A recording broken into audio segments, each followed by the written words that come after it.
Hello students, welcome to my channel. So student, जैसा कि सभी यूनिवर्सिटीज़ में एग्ज़ाम स्टार्ट हो गए हैं और मैं लगातार आप लोगों के सभी सब्जेक्ट के मॉडल पेपर और इम्पॉर्टेंट क्वेश्चन आंसर की वीडियोस अपलोड कर रही हूँ ताकि आप लोग अपने एग्ज़ाम की तैयारी को काफ़ी अच्छा बना सकें और अच्छे से एग्ज़ाम दे सकें। तो देखिए, आज की वीडियो में मैं आपके बीए के सेकेंड सेमेस्टर में जो आपका मिडिवल हिस्ट्री है, मध्यकालीन इतिहास, जिसमें आपको पढ़ना है मध्यकालीन भारत का इतिहास 1206 ईस्वी से 1757 ईस्वी तक। तो जैसा कि आप सभी लोग जानते हैं कि मैंने आपके मध्यकालीन इतिहास की पूरी यूनिट्स कंप्लीट करवा दी है। बस यूनिट नंबर 8 बची है, उसको भी 1-2 दिन में मैं कंप्लीट करवा दूंगी। तो अगर आप लोगों ने क्लास नहीं की है तो देख लीजिएगा प्लेलिस्ट को ओपन करके, क्योंकि प्लेलिस्ट मैंने बना दी है। तो आज की वीडियो में मैं आपके सेकेंड सेमेस्टर मध्यकालीन इतिहास के कुछ महत्वपूर्ण प्रश्न लेकर आई हूँ जो आपकी परीक्षा में पूछे जाएंगे। तो आज की वीडियो में मैं जितने भी प्रश्न आपको बताऊंगी उनमें से आपको 50 से 60% क्वेश्चंस अपने एग्जाम में देखने को जरूर मिलेंगे। तो वीडियो आपके लिए काफी हेल्पफुल होगा और साथ ही साथ प्रश्न के हम उत्तर को भी देखते चलेंगे। तो देखिए, आपका पहला इम्पोर्टेंट क्वेश्चन है, पानीपत का द्वितीय युद्ध कब, कहां और किसके मध्य हुआ था। तो देखते चलिए, सारे प्रश्न आपकी परीक्षा की दृष्टि से बहुत महत्वपूर्ण हैं।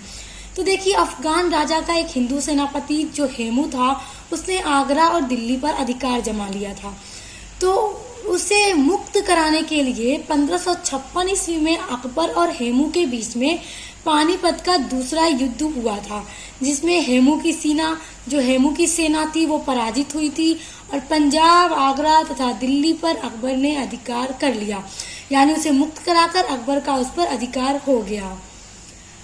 अगला प्रश्न है आपका, लोधी वंश में कौन कौन से शासकों ने शासन किया।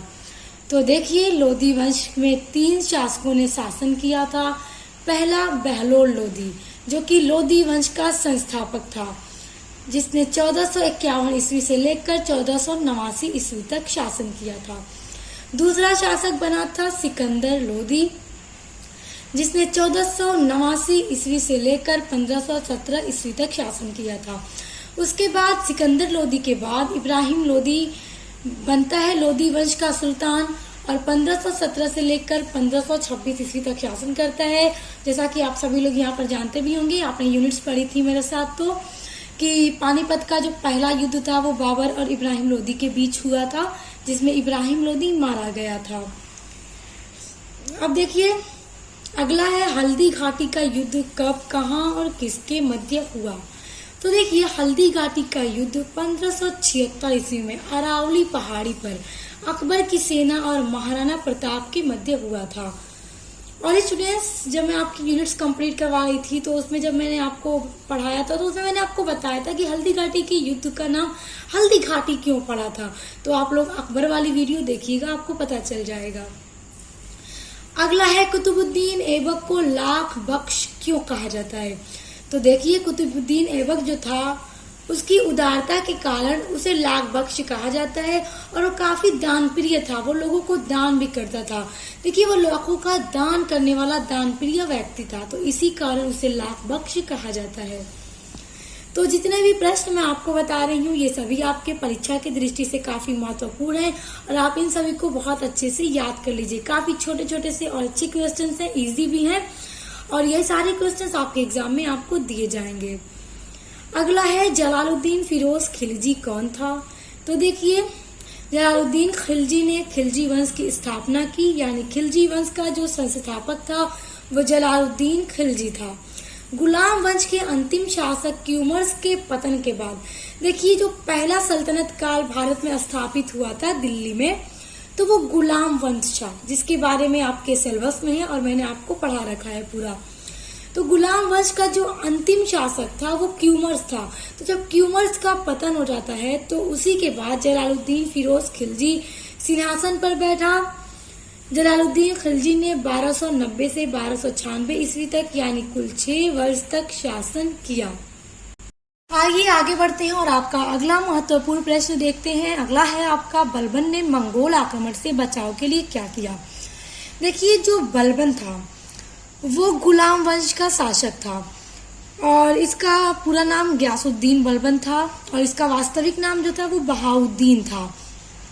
तो देखिए जब बलबन, जो गयासुद्दीन बलबन था, जब वो शासक बना तो उस टाइम मंगोलों का आक्रमण भारत पर हो रहा था।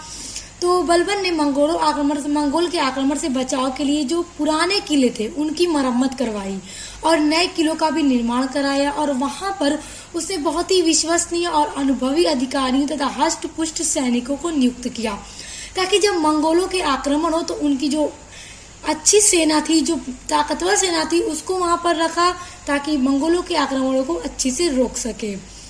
उनके लिए शस्त्र एवं भोजन सामग्री की व्यवस्था भी करवाई, यानी कि जो उस किलों पर उनने सैनिक रखे थे उसके लिए शस्त्र की और भोजन सभी चीजों की व्यवस्था भी करवाई थी। और देखिए जो गयासुद्दीन बलबन था उसने 1265 से लेकर 1287 ईस्वी तक शासन किया था। अगला आपका महत्वपूर्ण प्रश्न है, देखिए क्वेश्चन बहुत इंपॉर्टेंट है। औरंगजेब ने मुहत्तसिब की नियुक्ति क्यों की थी? देखिए औरंगजेब जब शासक बने, और ये मुगल साम्राज्य के छठे शासक थे जिन्होंने 1658 ईस्वी से लेकर 1707 ईस्वी तक शासन किया था। तो जब ये शासक बनते हैं मुगल साम्राज्य के, तो ये मुहत्तसिब क्यों नियुक्त करते हैं, किस लिए करते हैं? तो देखिए औरंगजेब ने मदिरा, भांग आदि के सार्वजनिक सेवन पर प्रतिबंध लगाया। जैसा कि अब हमने औरंगजेब वाले यूनिट को आपके सिलेबस में जो है उसको पढ़ा था, तो हमने देखा था कि औरंगजेब शरीयत के हिसाब से अपना कानून चलाता था, अपना राज्य चलाता था। तो उसने जितनी भी नशे की चीजें थी जैसे मदिरा, भांग, इन सभी चीजों का सेवन पर प्रतिबंध लगा दिया था तथा अनैतिकता को रोकने एवं जन आचरण पर नजर रखने हेतु मुहत्तसिब नियुक्त किया। और जो भी अनैतिकता हो रही थी उन सभी को रोकने के लिए और जन साधारण इन सभी चीजों पर नजर रखने के लिए, कि मतलब इन सब चीजों पर जिसने उसने रोक लगा रखी है वो सारी चीजें हो तो नहीं रही हैं, मतलब प्रतिबंध लगाया तो कोई उसको यूज मतलब कर तो नहीं रहा है, नशा वगैरह या फिर ये अनैतिकता, ये सब को देखने के लिए, उन पर नजर रखने के लिए उसने मुहत्तसिब को नियुक्त किया था। और देखिए जब औरंगजेब सम्राट बने थे तो इन्होंने आलमगीर की उपाधि ग्रहण की थी। तो इन्होंने आलमगीर की जो उपाधि ग्रहण की थी उसका मतलब होता है विश्व विजेता, यानी कि पूरे विश्व पर विजय प्राप्त करने वाला। तो देखिए स्टूडेंट्स, मैं यहाँ पे इम्पोर्टेंट क्वेश्चन के साथ साथ जो इम्पोर्टेंट पॉइंट हैं सभी शासकों के बारे में वो बताते चलती हूँ, ताकि आपके दिमाग में वो सब रहेगा, तो कहीं से भी क्वेश्चन आए तो आप अच्छे से कर सकें। अगला है कि बाबर कौन था? तो आप सभी लोग जानते हैं मुगल वंश का संस्थापक और मुगल वंश का पहला शासक बाबर था। और बाबर का जो वास्तविक नाम था वो था जहरुद्दीन मोहम्मद बाबर।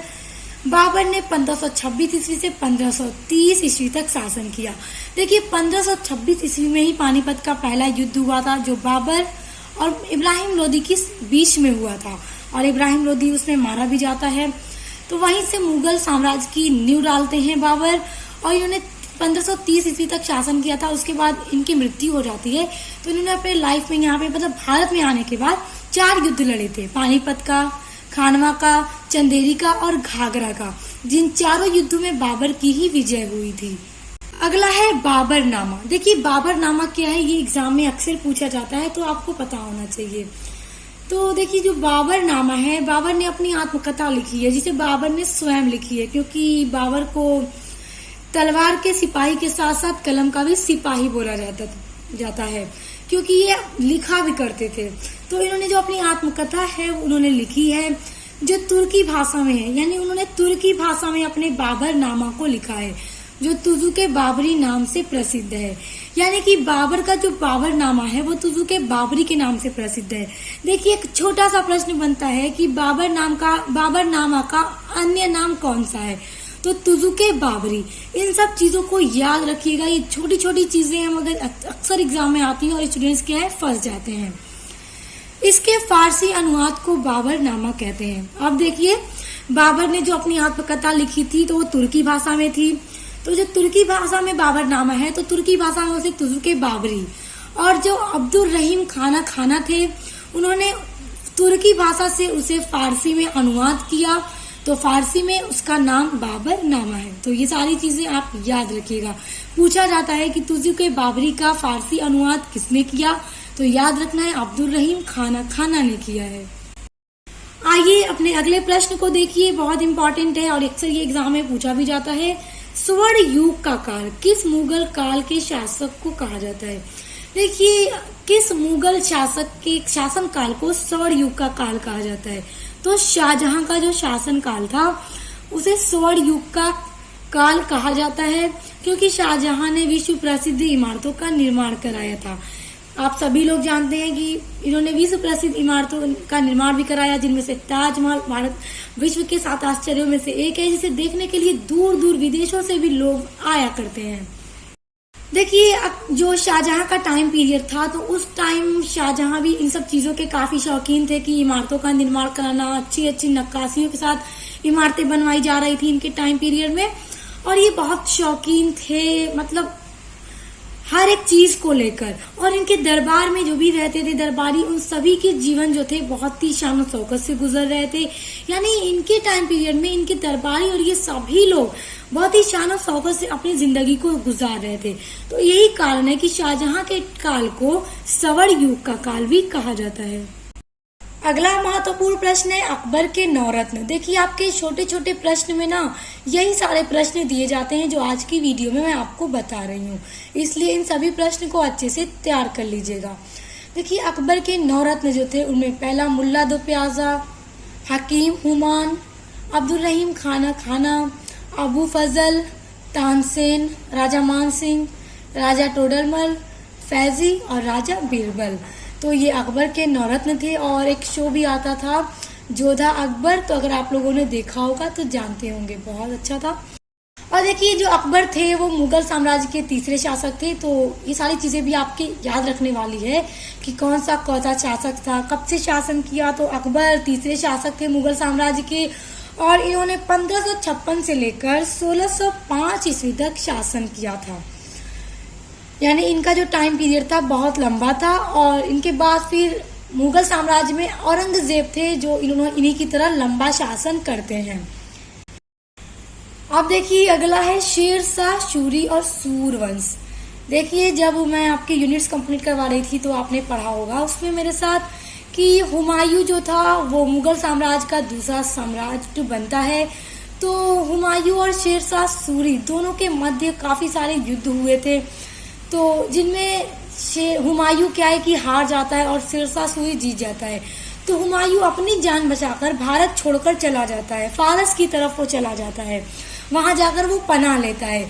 और तभी वहां से दिल्ली में शेरशाह सूरी ने सूरवंश की नींव डाली और सूरवंश की स्थापना की। तो मुगल काल उस टाइम क्या था, खत्म हो चुका था, क्योंकि शेरशाह सूरी जीत चुका था और हुमायूं को भारत छोड़ के जाना पड़ा था। तो अब शेरशाह सूरी कौन है, आइए इनके बारे में देखते हैं, क्योंकि प्रश्न आ जाता है। देखिए, शेरशाह का वास्तविक नाम फरीद खान था। शेरशाह ने बचपन में एक शेर को मार डाला था। इससे प्रसन्न होकर दक्षिण बिहार के सूबेदार बहार खान लोहानी ने इन्हें शेर खां की उपाधि दी। यानी जो फरीद खान था उसने बचपन में एक शेर को मार डाला था, जिससे खुश होकर दक्षिण बिहार का एक सूबेदार था जिसका नाम था बहार खान लोहानी, इसी ने फरीद खान को शेरशाह की उपाधि दी थी। इन्हें चौसा का युद्ध एवं कन्नौज के युद्ध में शेरशाह ने हुमायूं को हराकर 1540 ईस्वी में शेरशाह सूरी के नाम से शासक करता है। शेरशाह के शासन काल को सूरवंश के नाम से जाना जाता है। और देखिए, जब इस युद्ध में हुमायूं हार जाता है तो चला जाता है, लेकिन देखिए उसके बाद क्या होता है कि जब शेरशाह सूरी की मृत्यु हो जाती है तो जो इनके उत्तराधिकारी थे वो इनके तरह ताकतवर और शक्तिशाली नहीं थे कि सूरवंश की स्थापना को बनाए रखते। तो यही कारण था कि सूरवंश का पतन हो जाता है। तो पतन कैसे होता है कि हुमायूं को एक मौका मिल जाता है कि शेरशाह सूरी की मृत्यु हो गई और उसके उत्तराधिकारी शेरशाह सूरी की तरह ताकतवर नहीं है, तो वो भारत पर आक्रमण करता है, दिल्ली पर आक्रमण करता है और वहीं से सूरवंश का पतन होता है और हुमायूं फिर से अपने मुगल साम्राज्य की स्थापना कर देता है। अब देखिए, अगला है जहांगीर। देखिए, अब जहांगीर कौन थे, तो जहांगीर जो थे वो चौथे शासक थे मुगल साम्राज्य के। आप जानते होंगे, अगर आपने जोधा अकबर देखा होगा तो उसमें सलीम जो छोटा सा बच्चा था वही जब शासक बनता है तो जहांगीर की उपाधि लेता है। तो देखिए, जहांगीर मुगल साम्राज्य का चौथा शासक था। जहांगीर का बचपन का नाम सलीम था। जहांगीर के पिता अकबर तथा माता हरका बाई थी। अकबर के मृत्यु के बाद 3 नवंबर 1605 ईस्वी में सलीम का राज्याभिषेक नूरुद्दीन मोहम्मद जहांगीर के नाम से हुआ। जहांगीर ने 1605 से लेकर 1627 ईस्वी तक शासन किया था। तो ये सारे क्वेश्चंस आप याद कर लीजिए, एग्जाम में आते हैं। अब देखिए अगला है शिवाजी। मराठा साम्राज्य के संस्थापक और उसके पहले शासक शिवाजी हैं, जिन्होंने जब छत्रपति के नाम से उपाधि ग्रहण की और इन्हें महाराजा छत्रपति शिवाजी के नाम से जाना जाता है। तो देखिए मराठा साम्राज्य के प्रथम जो संस्थापक थे वो शिवाजी थे। देखिए स्टूडेंट, जब आपके पेपर में वेरी शॉर्ट क्वेश्चंस दिए जाते हैं ना, तो इसी तरह से क्वेश्चन दिए जाते हैं। बस दे देगा शिवाजी, जहांगीर, तो अब आपको इनके बारे में लिखना होगा। तो आप कंफ्यूज मत होइएगा कि बस शिवाजी दे दिया या जहांगीर दे दिया तो अब क्या करना है। मतलब इन्हीं के बारे में लिखना है, क्योंकि अगर इनकी कोई नीति पूछेगी या इनका कोई कार्य पूछेगा तो लिख कर पूछेगा कि शिवाजी के कार्यों का स्पष्ट कीजिए, उनकी नीतियां बताइए, उनकी शासन प्रणाली बताइए, इस तरह से प्रश्न पूछेगा। तो अब देखिए शिवाजी के बारे में प्रश्न पूछे तो इसका उत्तर क्या है कि मराठा साम्राज्य के प्रथम संस्थापक शिवाजी थे। शिवाजी का जन्म अप्रैल 1627 ईस्वी को शिवनेर के दुर्ग में हुआ था। इनके पिता का नाम शाहजी भोंसले तथा माता का नाम जीजाबाई था। इन्होंने छत्रपति की उपाधि धारण की। और देखिए शिवाजी की जो यूनिट है आपके सिलेबस में, यूनिट नंबर 6, उसको भी मैं कंप्लीट करवा चुकी हूँ। तो उसमें मैंने उनके जो प्रशासनिक व्यवस्था है उसके बारे में भी पढ़ाया है, तो आप देख लीजिएगा, कभी कभी वहां से भी प्रश्न आ जाते हैं। देखिए नूरजहां, ये क्वेश्चन बहुत इंपॉर्टेंट है कि अब नूरजहां कौन थी। इसी टाइप के क्वेश्चन वेरी शॉर्ट में आएंगे। नूरजहां का जो वास्तविक नाम था वो मेहरुन्निसा था। उसके पिता का नाम ग्यास बेग था। और देखिए जो अली कुली बेग था वो नूरजहां का पहला पति था। तो नूरजहां के पहले पति अली कुली की मृत्यु हो जाती है। तो उसके बाद 1611 ईस्वी में जहांगीर ने नूरजहां से विवाह किया।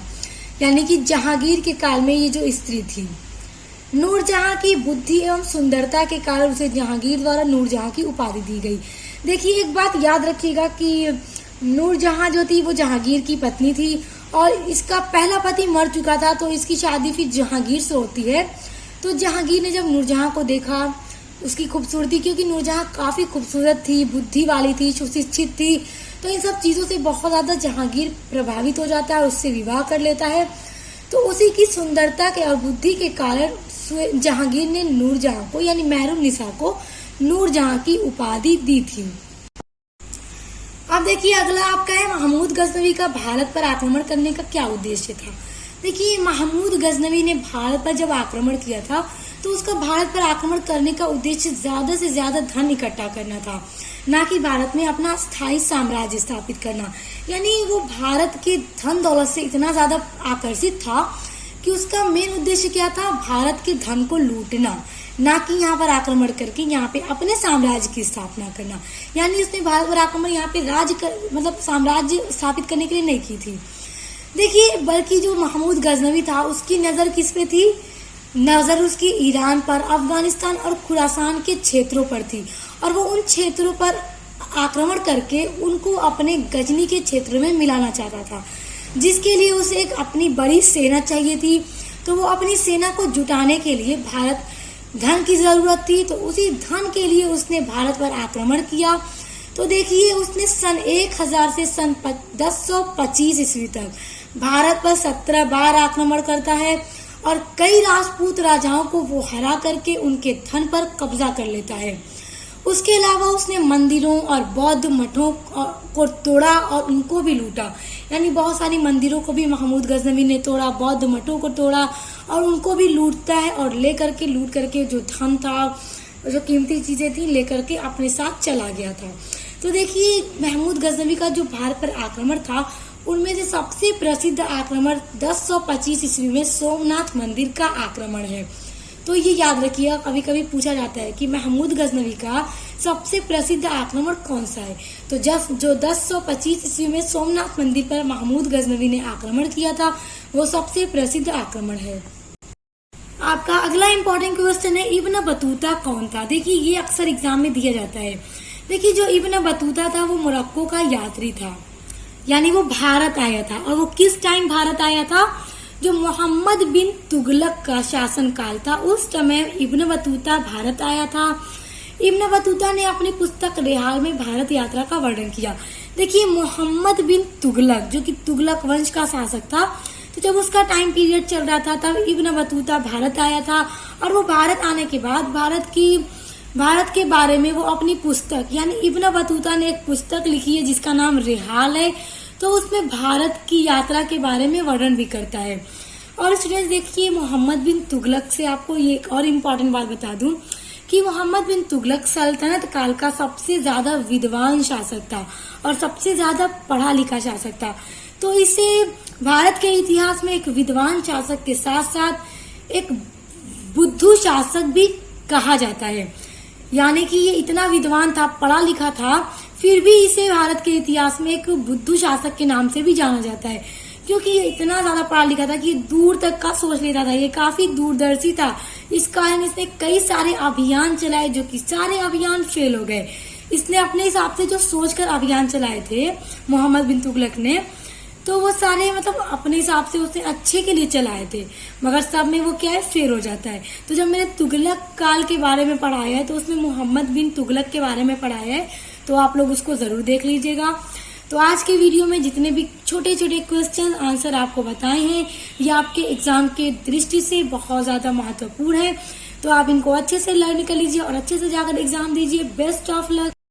और स्टूडेंट्स, इसके अलावा अगर आपका और भी कोई सब्जेक्ट जिसका पेपर होने वाला है तो आप मुझे उसके लिए कमेंट कीजिए, मैं उसका मॉडल पेपर और इम्पोर्टेंट क्वेश्चन आंसर की वीडियोस अपलोड करूंगी, क्योंकि आपने पढ़ना है, आप जैसा चाहेंगे वैसी वीडियोस मैं आपको प्रोवाइड करूंगी।